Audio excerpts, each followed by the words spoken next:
नमस्कार। इन खबर में आपका स्वागत है। राजस्थान के रण में बड़ा डेवलपमेंट हुआ है। एससी से पायलट गुट को यानी सचिन पायलट और उनके समर्थक विधायकों को थोड़ी राहत मिली है। चूंकि ये मामला सुप्रीम कोर्ट में जा चुका है, स्पीकर इस मामले को सुप्रीम कोर्ट में लेके गए हैं कि नोटिस देने का उन्हें अधिकार है और बीच में हाई कोर्ट नहीं आ सकता। और सुप्रीम कोर्ट ने सोमवार को सुनवाई की बात कही है, इसलिए साथ में ये भी कह दिया था कि एससी फैसला दे सकता है राजस्थान हाई कोर्ट, लेकिन जो भी वो फैसला देगा वो उसके फैसले के तहत ही होगा।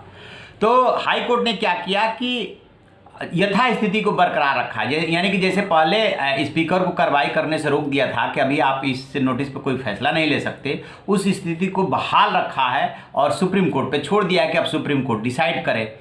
एक तो ये डेवलपमेंट हुआ। दूसरा डेवलपमेंट ये हुआ कि सचिन पायलट खेमे का विधायक चला गया हाई कोर्ट में कि इस पूरे मसले में सेंटर को भी पार्टी बनाया जाए, तो उसमें पार्टी बनाने की इजाज़त दे दी। अब सेंटर अपना जवाब देगा। स्वाभाविक है कि और मामला थोड़ा देर होगा, लेकिन सेंटर क्या जवाब देगा? चूंकि वो सचिन पायलट ग्रुप को पीछे से सपोर्ट कर रहा है, इसलिए स्वाभाविक सी बात है कि वो उसी हिसाब से अपना कोर्ट में भी स्टैंड रखेगा।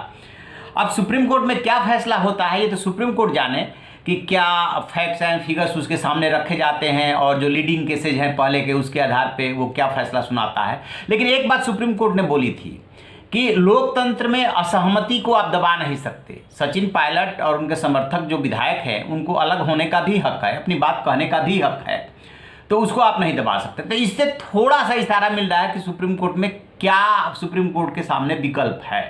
खैर, ये तो हुई अदालती बात, लेकिन अब वास्तव में जमीन पे राजस्थान के रण में क्या होना है, तो तय मानिए कि अभी तक जो जादूगर कहे जाते हैं अशोक गहलोत, वो भारी पड़ रहे थे सचिन पायलट खेमे पे, क्योंकि उन्होंने सचिन पायलट को माइनस करके भी 101 102 विधायकों को का समर्थन जुटा लिया था। और जुटाने के बाद वो लगातार ललकार रहे थे कि विधानसभा में वो विश्वास मत हासिल करना चाहते। इसको लेकर के वो 2 बार राज्यपाल से भी मिले थे।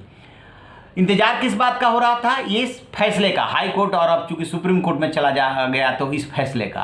तो स्वाभाविक बात है कि अब उनकी जो तैयारी थी कि फौरी तुरंत जो हम बहुमत साबित करें, उसमें देरी हो गई। और होता क्या है कि जब विधायकों के टूट फूट का मसला हो और जितना देरी होगा प्रोसेस में, उतना ही दोनों खेमे के विधायकों के छटकने के जो है वो चांसेस बढ़ जाते हैं, यानी वो छिटक सकते हैं। अब अशोक गहलोत खेमे का दावा यह है कि सचिन पायलट खेमे के कई विधायक उनके संपर्क में है या उनके लोग उनके संपर्क में है कि जैसे ही उनके चंगुल से मुक्त होंगे आपके साथ आ जाएंगे। और यही दावा या इसी तरह की रणनीति सचिन पायलट खेमे की है कि जैसे ही हम यहाँ से निकलेंगे और विधानसभा पहुँचेंगे, वैसे ही 4-5 जो इनके विधायक गए हैं सचिन पायलट के उधर, वो हमारे साथ आ जाएंगे।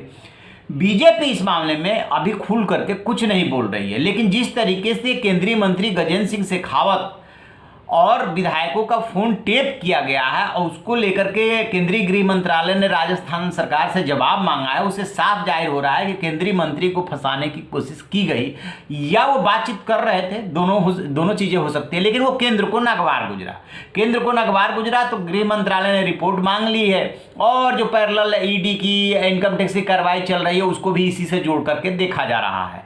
बीजेपी दूध को ठंडा कर रही है, जो दूध उबला हुआ है ना उसको शांत होने का इंतजार कर रही है। बीजेपी बहुत दिनों इंतजार नहीं कर सकती। उसके अंदर भी ना कहीं रिफ्ट है वसुंधरा राजे खेमे में, और जो मौजूदा नेतृत्व है उसके अंदर वसुंधरा राजे नहीं चाहती है कि सचिन पायलट खेमे की इधर एंट्री हो। लेकिन इसके बावजूद कांग्रेस हाईकमान इस बात को समझ रहा है कि जैसे ही इधर से दबाव कम होगा, अशोक गहलोत की सरकार बहुत लंबा नहीं चल पाएगी। इसीलिए सचिन पायलट खेमे को वो अपने साथ रखना चाहती है और बार बार मैसेज भी देती रहती है। बीजेपी की अब तैयारी जो भी होगी, आपको याद होगा कर्नाटक मॉडल, आपको याद होगा मध्य प्रदेश, कि अब उसने टच कर दिया है सरकार को और छोड़ेगी नहीं, चाहे इसमें 2 महीना लगे, चाहे 4 महीना लगे, चाहे 6 महीना लगे। और आप सोचेंगे कि मैं किस आधार पे कर रहा हूँ? जो उसके कार्य करने का तरीका है और जिस तरीके से वो सीक्रेट ऑपरेशन कर रही है इस मसले में अभी भी, उससे साफ लग रहा है कि देर सबेर वहाँ पे ऑपरेशन लोटस होगा। अब वो कैसे कमल खिलेगा, बाहर से सपोर्ट देकर खिलेगा कि अंदर शामिल करके कि खिलेगा, सचिन पायलट क्या करेंगे, ये थोड़ा सा इंतजार करना होगा। लेकिन जो हाई कोर्ट से अभी राहत वाली खबर आई है उससे सचिन पायलट खेमा उत्साहित है और अब वो किसी भी सूरत में अशोक गहलोत खेमे को नहीं छोड़ेगा, क्योंकि अशोक गहलोत पायलट को निकम्मा तक कह चुके हैं। तो तो ये है तैयारी। मतलब कहीं ना कहीं आप लबुल्लू आप पूछेंगे तो सचिन पायलट खेमे की और बीजेपी की आपस में मिली भगत है, बस सही समय का इंतजार है। चलिए देखते हैं क्या होता है। जो भी अपडेट मिलेगा हम आपको बताएंगे। आप देखते रहिए हमारा डिजिटल चैनल इन खबर। Thank you. इन खबर चैनल को सब्सक्राइब करें और बेल आइकन दबाना ना